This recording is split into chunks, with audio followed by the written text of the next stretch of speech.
Española, de la sociedad española en nuestro siglo, es decir, de las generaciones. Y quiero dar algunas precisiones sobre este concepto tan importante, creo yo, pero que se suele manejar con poca precisión. Ante todo, una aclaración que es elemental, pero en fin, cuando se habla de generaciones, con alguna fecha determinada, se suelen dar unos nombres, unos cuantos nombres ilustres, famosos. Bueno, una generación no es eso. Una generación es el conjunto de todos los hombres y mujeres. Verán por qué no es por esa manía de ahora decir compañeros y compañeras, ciudadanos y ciudadanas, que es un poco ridícula. No, es por una razón muy concreta y de contenido. Los hombres y mujeres que viven y nacen en una zona de fechas determinada. Es decir, es la totalidad. Cuando hablamos de la generación del 98, no son los 8, 10 o 14 personajes famosos. No, son los millones de españoles coetáneos de ellos. Eso por lo pronto. Lo que pasa es que, naturalmente, la configuración de una generación se manifiesta en las personas que se expresan. Quiero decir, los que por sus escritos o por sus obras artísticas o por sus acciones políticas o militares, bélicas o lo que sea, permite conocerlos, permiten saber cómo eran, qué configuración tenían. Pero son la minoría ilustre, la minoría representativa de la generación en su conjunto. ¿No? Eso por lo pronto.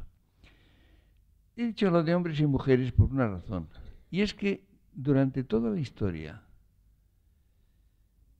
los hombres y las mujeres no pertenecían exactamente a la misma generación. Es decir, si se toma una fecha natal para las generaciones, normalmente se tomaba la fecha, diríamos, masculina. Pero las mujeres de la generación eran un poco distintas, por una razón. Primero, era frecuente que la mujer alcanzara su madurez más pronto, por razones de tipo biológico. Pero sobre todo, el hombre tenía un periodo bastante largo de preparación. Preparación como estudiante, preparación para la milicia, para lo que fuera, ¿no? Mientras que la mujer, en general, entraba pronto en la vida social y se casaba bastante pronto, normalmente con hombres mayores. Es decir, que una mujer de 18 años, por ejemplo, se casaba con mucha frecuencia con un hombre de 20 y tantos años. No me refiero a los matrimonios desiguales que han existido siempre y existirán. No, el matrimonio normal era de un hombre que tenía 3, 4, 6 años más que la mujer. Y por consiguiente, si se quieren afinar las cosas, habría que hacer un reajuste. Pero no en nuestra época. En nuestra época yo creo que esa diferencia se ha desvanecido. Porque la mujer y el hombre hacen vidas mucho más parecidas. Por ejemplo, el periodo de estudios es igual aproximadamente, estudian las mismas cosas, trabajan pronto, trabajan en talleres o en oficinas con hombres que en principio tienen la misma edad. Los matrimonios, suponiendo que lo siga habiendo, que no es muy seguro, pero en fin, parece que escasean. Pero en fin, suelen ser entre hombres y mujeres aproximadamente de la misma edad. Incluso no es nada infrecuente que la mujer sea algo mayor, tampoco es. Con lo cual yo creo que si hablamos del siglo XX, y muy especialmente de la segunda mitad del siglo XX, podemos prescindir de esa cautela que era menester tomar si estudiamos las generaciones en cualquier época anterior. Hay muchas curiosas variaciones que afectan a nuestra época, solamente a nuestra época. Pero en fin, esta es una de ellas. De modo que tengan presente eso, el que primero se trata de la totalidad de la población de la misma edad. Segundo, que hay que tener en cuenta la diferencia entre hombres y mujeres, salvo en nuestra época, de modo que la excepción es nuestra época, pero las demás sí hay que tenerlo en cuenta. Y por otra parte, hay que distinguir dos conceptos que hay que manejar, que uno que es el de contemporáneos y otro que es el de coetáneos. Contemporáneos son los que viven en el mismo tiempo. Ahora, evidentemente, son coetáneos, son contemporáneos los recién nacidos y los viejos. Viven en 1996 y por tanto son contemporáneos, pero no son coetáneos, no tienen la misma edad.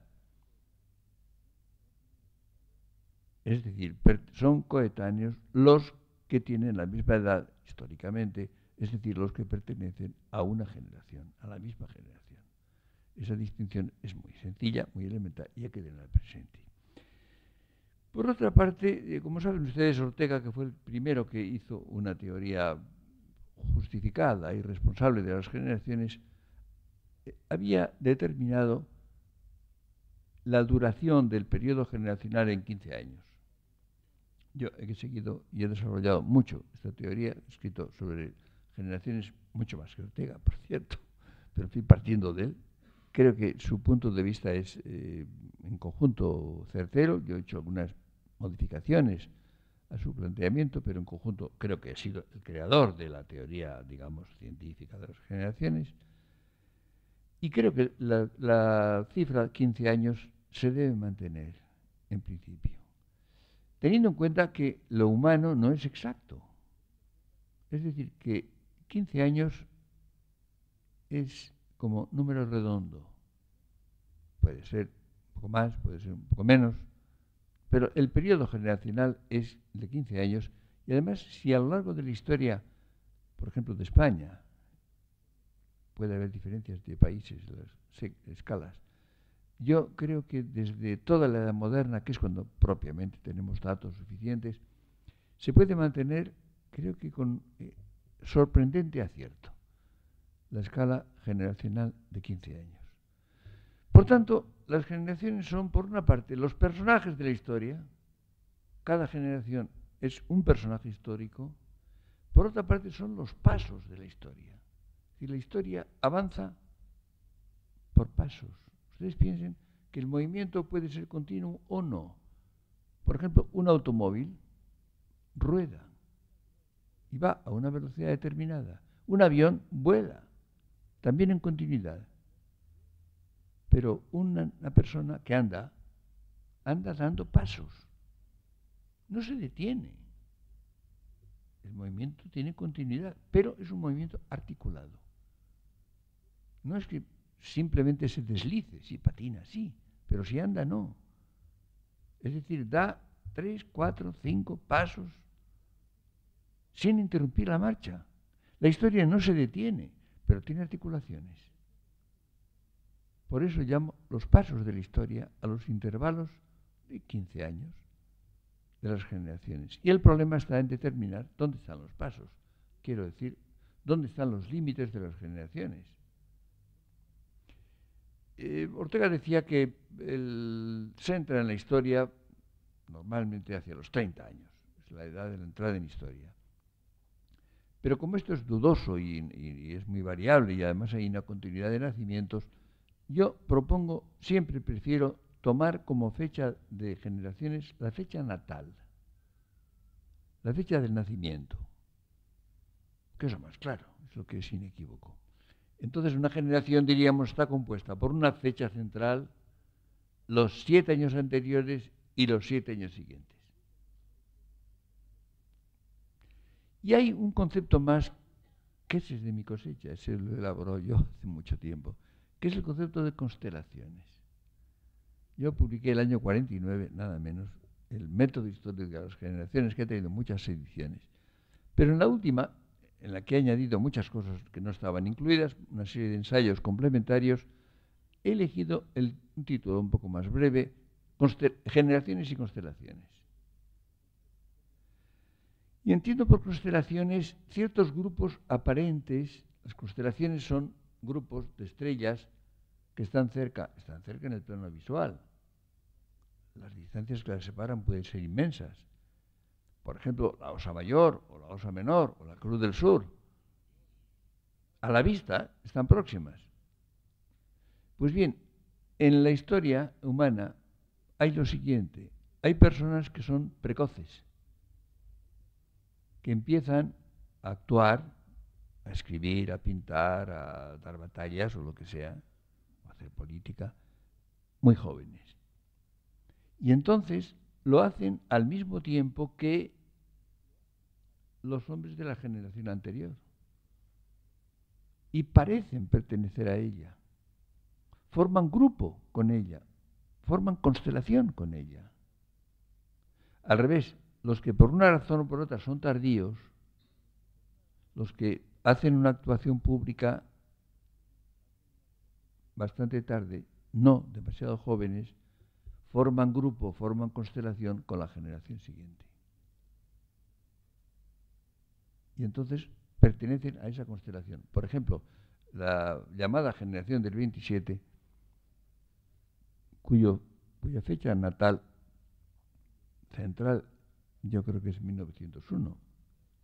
El año 27 no pasó nada, nada.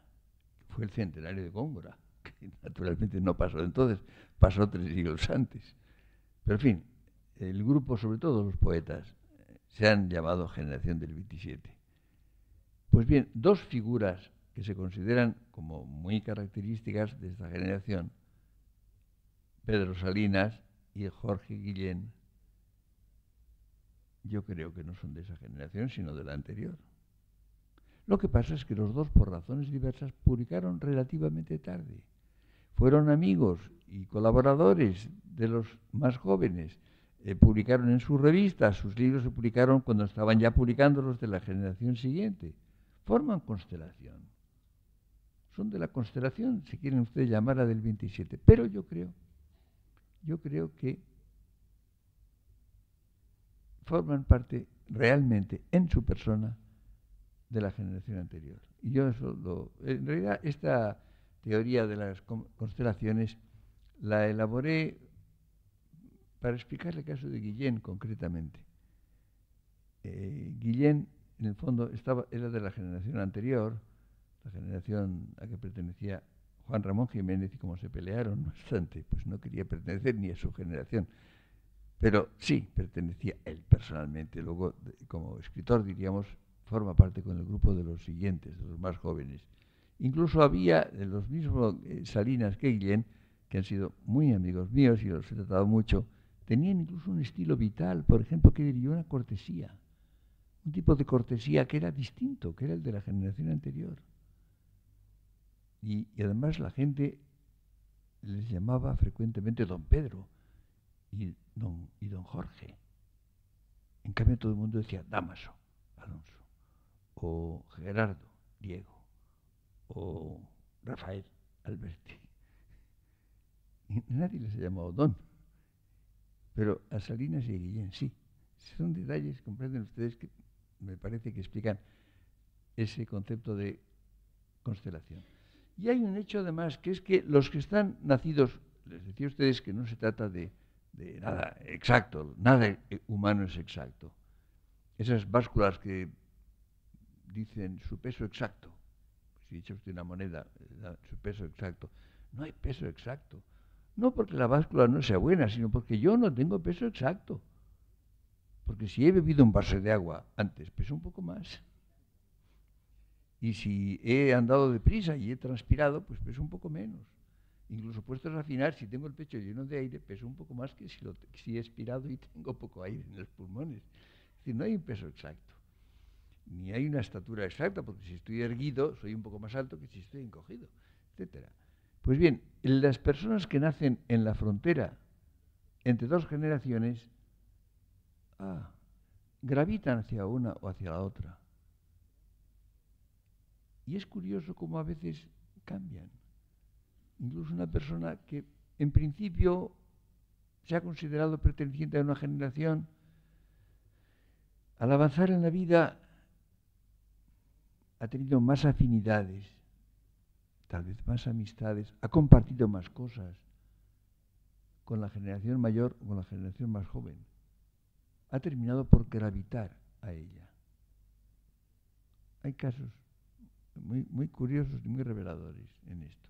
Bueno, esto como pequeña introducción, digamos, teórica a lo que vamos a ver hoy, porque yo voy a tratar de ver cuáles son los personajes de la sociedad española en el siglo XX. Hay otro punto más que también quiero tocar, y es que ¿cuántas generaciones coexisten? Normalmente tres. Si ustedes toman cualquier época histórica, normalmente coexisten tres generaciones. Y hay una que está en reserva, una que ya no es activa, una que ya está en realidad fuera de la historia, está muy diezmada. Se consideraba que a los 60 años terminaba la vida activa, y de hecho terminaba la vida. La mayor parte de la gente moría hacia esa edad o estaba en mal estado. Si ustedes toman una fecha de una época anterior, tomen ustedes una fecha del siglo XVI o XVII o XVIII, tomen ustedes, por ejemplo, la fecha final de un siglo, tomen ustedes 1600 o 1700 o 1800. Si ustedes ven cuántas personas habían nacido antes de 1540 o 1640 o 1740, verán que son pocos. Es decir, eran supervivientes de una generación diezmada. Como un regimiento después de una batalla muy dura, quedan pocos y muchos además heridos o enfermos. Y eso ha cambiado en nuestra época. Se ha producido un cambio ya todo el siglo, pero de un modo progresivo, sobre todo en la segunda mitad. Los hombres han dado en no morirse a los 60 años. Algunos se mueren incluso mucho antes, pero hay muchos que no se mueren. No se mueren y además siguen actuando, siguen más o menos como antes. Hasta los 70, hasta los 75, hasta los 80 y más. Es decir, que se ha producido, por tanto, un cambio considerable. Y entonces resulta que las generaciones que están en presencia no son tres, sino cuatro, probablemente cinco ya. Por ejemplo, yo me he molestado en pensar a cuántas generaciones he conocido. Quiero decir, de cuántas generaciones he conocido personalmente a alguien, desde los más viejos hasta los que son ahora muy jóvenes. Y he contado 8. 8. Yo he conocido a personas de 8 generaciones, lo cual evidentemente no era nada probable en siglos pasados. Pero ahora sí. Piensen ustedes que las generaciones duran. Quiero decir, hablamos del siglo XX. Bueno, pero por ejemplo, Galdós nació el año 1843. Es decir, pertenecía a la generación de 1841 como fecha natal central. Los nacidos en torno al 1841. Bueno, pero Galdós vivió hasta 1920. Es decir, muy entrado el siglo, 20 años, seguía viviendo Galdós y seguía escribiendo Galdós. Es decir, no es un hombre del siglo XX, es un escritor del siglo XIX, formado con las vigencias de su generación, que hace lo más importante de su obra dentro del siglo XIX, pero no, entra en el siglo XX y entra de un modo considerable. Y de la generación siguiente, es decir, la de los nacidos en torno a 1856, es una generación muy importante, 1856 como fecha natal central. Esa es la generación bisagra. Es la generación que está entre el siglo XIX y el siglo XX. Y piensen ustedes que pertenece a ella, pues, Menéndez Pelayo, por ejemplo, o Emilia Pardo Bazán, o Clarín, o Cajal. Es decir, que hay una serie de figuras muy importantes, muy representativas, o Antonio Maura, o Pablo Iglesias, en otros campos. Y lo mismo diríamos pintores, músicos, etcétera, etcétera. Son hombres formados en el XIX que representan primariamente las actitudes del siglo XIX, pero que entran, y entran mucho, en el siglo XX, y que son aquellos a quienes se encuentran los hombres del 98. Los hombres del 98, que son muy distintos, que como hemos visto polemizan con los anteriores, se encuentran con los supervivientes de la generación de 1841 y por supuesto con la generación de 1856, que es la que está en el poder. Cuando ellos llegan a la vida histórica, en el 98 o en 1901, en fin, cuando lo que está en el poder es la generación anterior. Son los que ocupan los puestos de gobierno políticamente y los que están como figuras relevantes en la literatura, en el arte, etc. Es decir, que la primera generación del siglo XX es la del 98. Esa es la primera. Que naturalmente nacen todos en el 19 y tienen incluso una parte considerable de su vida. Yo creo que los límites de esa generación son de 1864, el más viejo es Unamuno, y se extiende hasta los nacidos en 1878. Esa es la zona de fechas que corresponde a la generación del 98. Tienen ustedes, por ejemplo, pues el más viejo es Unamuno, al año siguiente nace Ganivet, que muere muy pronto, como en el 98. Después está Valle Inclán, luego pues Baroja, Azorín, los dos hermanos Machado, Benavente, Maeztu. Estas son las figuras más representativas, Benavente, por supuesto, y dos figuras que también son particularmente importantes. Una es Primo de Rivera, otra es Besteiro, Julián Besteiro, nacen dentro de los límites de la generación del 98. Son dos figuras políticas de la generación del 98, que tienen muchos caracteres propios de su generación. Y esta es, como ven ustedes, la primera generación del siglo XX. Por eso digo yo que con ella comienza nuestro tiempo. Son hombres que proceden del... Es evidente, por ejemplo, Unamuno había escrito muchas cosas. Unamuno llevaba viviendo desde el año 64, es decir, tenía 36 años cuando empieza el siglo. Sí, pero es un escritor del siglo XX, primariamente del siglo XX. Esta es la primera generación, por tanto, y como les decía a ustedes, su carácter de generación polémica es más acentuado no solamente hay el carácter más o menos polémico de toda generación respecto de la anterior, sino que era respecto de todas las inmediatamente anteriores. Es decir, es el comienzo de una época. No es un cambio generacional, sino un cambio de época. Y por eso hay una actitud, en cierto modo, de desvío, de resistencia, de acentuación del punto de vista propio. Esta es la primera. La siguiente es la que tomamos como fecha central 1886. Insisto en que estas fechas son, diríamos, provisionales y si los hechos obligaran a correrlas un poco en un sentido o en otro, se podría hacer. Pero conviene tomar metódicamente esas fechas porque nos orientamos con ellas. Y es la generación a la cual pertenecen pues, un número muy grande de figuras notables, una generación realmente muy ilustre. Fíjense ustedes lo que pasa, es curioso. Se habla mucho ahora de la generación del 98. Se habla de la generación del 27. Bueno, dejémoslo ya que la fecha 27 no sea significativa, pero en fin, son dos generaciones con figuras verdaderamente importantes, muy ilustres. En medio está la generación de 1886, que no es menos importante ni menos ilustre, sino quizá más.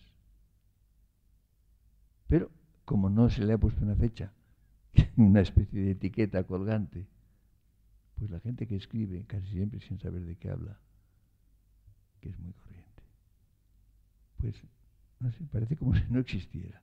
Es una generación a la cual pertenecen, pues, ¿qué diré yo? Pérez de Ayala, Gabriel Miró,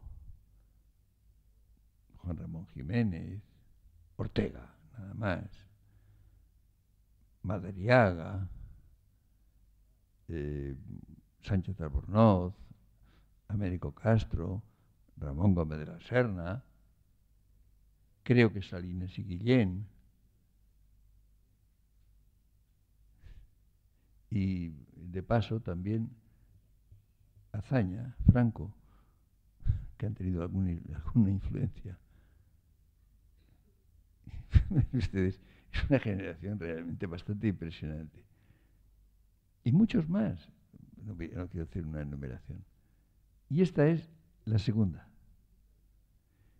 La tercera es la famosa del 27, o digamos, nacidos en torno a 1901. Es la fecha central. Y más o menos pues entran en la historia hacia el año 31, diríamos, si contábamos los 30 años. A esta generación pertenecen efectivamente los poetas más conocidos. Pertenece, por supuesto, Damaso Alonso, Alberti, Alexandre, Gerardo Diego. Es una generación muy... Pero también prosistas como Rosa Chacel, filósofos como Zubiri, historiadores como La Fuente Ferrari o Camón, ¿no? Es decir, es una generación sumamente rica. Dalí, por supuesto, en fin, de todo este grupo muy famoso también. A la generación anterior pertenecía nada menos que Picasso también, no lo he nombrado, pero bueno, nada menos. ¿Qué? Marañón, no, la de Ortega. Marañón pertenece a la de 1886. No, sí, muchos más, muchos, ¿no? Marichalar y tantos más, ¿no? Pero estoy dando unas muestras nada más, porque si no sería un catálogo rico, por cierto, lo cual muestra hasta qué punto España ha sido rica en figuras enormemente interesantes. Y a esta generación del 1901, o del 27, si ustedes prefieren, ha seguido la mía, porque también yo pertenezco a alguna, que es la de 1916 como fecha natal central. Bueno, y ahí todavía, a esta generación todavía pertenecen muchos vivos, ¿no? No todos, no todos. Por ejemplo, ya han muerto, por ejemplo, Luis Rosales, en fin, hay muchos que han muerto, pero en fin. Yo, por cierto, hablando de constelaciones, yo creo que teóricamente a la generación anterior, la generación de 1901, pertenece, por supuesto, sin duda ninguna, García Gómez, que ha muerto hace muy poco, pero teóricamente, teniendo en cuenta las fechas propiamente, pertenecen a ella, creo, Laín y La Pesa. Y sin embargo, yo creo que más bien han gravitado hacia la siguiente. Estrictamente por edad, pertenecen a la generación de los anteriores. De hecho, sin embargo, con alguna vacilación, son fronterizos, yo creo que gravitan hacia la generación siguiente y más bien se sienten en afinidad con los más jóvenes. Algunos muertos ya, decía Rosales, o Dionisio Ridruejo, o Antonio Tobar, que han muerto ya y han estado muy próximos a estos. Luego quedan otros vivos, como Fernando Chueca, o Díez del Corral, o Cela, o Delibes, y yo mismo, que por ahora todavía creo que terminaré esta conferencia.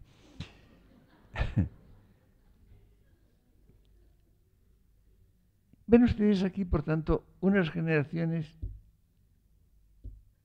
la del 71 como fecha natal, que es la del 98, la del 86, la de 1901, la de 1916. Y aquí tengo que hacer una pausa. Tengo que hacer una pausa porque hay un hecho perturbador, que es de la Guerra Civil Española. Esto fue un hecho perturbador. La generación del 98 estaba evidentemente en su florecimiento, pero estaba un poco en reserva. Un poco en reserva. Había empezado a transponer y no tenía una función demasiado activa. Es una generación que no hizo la guerra, en definitiva, ni fue su causa ni la dirigió. Esta es la situación. La generación que fue, en cierto modo, diríamos, la rectora, la directora de la guerra civil, fue la de 1886. Fíjense ustedes que las dos figuras, digamos, más relevantes, Franco, Besteiro, Franco y Azaña Besteiro justamente no intervino en la guerra para nada, más que intentar acabarla, porque era del 98. Y Rivera había muerto hacía tiempo. Pero las dos figuras, diríamos, activas, propiamente activas, son de la generación del 86. Son, por tanto, las que dirigen la guerra. Algunos de ellas la quisieron, la promovieron, pero en todo caso, diríamos, la gestión y la responsabilidad de la guerra la llevó sobre todo esa generación. La siguiente, la de 1901, o sea, la llamada del 27, actuó, pero de un modo secundario. Y es curioso porque ha tenido un carácter muy, muy curioso. Me refiero no a la generación en su conjunto, sino a los hombres representativos.